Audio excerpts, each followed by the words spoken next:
Il-mument li għażel il-Prim Ministru joħloq id-dubji fi żmien meta Bela jinsab taħt pressjoni minħabba dil li għamel personalment dwar proprjetà ma' allegat kriminal. Jista' jkun li jagħmel hekk biex jipprova jdawwar l-attenzjoni tan-nies. Hekk stans għall-ġurnal The Malta Independent fl-editorjal tiegħu li tratta dak li saħansitra sejjaħ bħala il-fjask ta' Zone Point. Aktar minn 6 snin wara li l-Gvern Laburista nnegozja Art Verġni f'din iż-żona ta' Marsa Scala biex jagħtiha lill-imprendituri barranin sidien tal-Università tal-Ġordaniżi. Issa Roberta Bela għamel U-turn u l-art fiż-żonqor se terġa' lura f'idejn il-Gvern. Bil-ġurnal jinnota wkoll kif din il-mossa waslet wara li l-kap tal-Partit Nazzjonalista Bernard Grech wiegħed li Gvern ġdid imexxi minnu jagħmel dan il-pass la darba l-Gvern Laburista ma rridx jieħu azzjoni.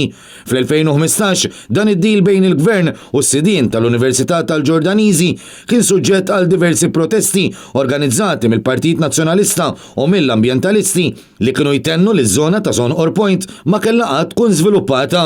Iżda hu fatt kurjuż ukoll tenna l-editorjal li Bela ħad din id-deċiżjoni fi żmien meta l-kwistjoni tal-marina fil-bajja pittoreska ta' Marsa Scala reġgħet qed tolli rasa b'aktar residenti waqdiet iżidu pressjoni fuq il-Gvern biex din ma ssirx.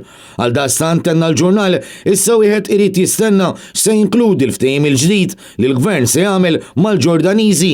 La darba skont Roberta Bela nnifsu dan se jkun pubbliku u skrutinat mill-Parlament.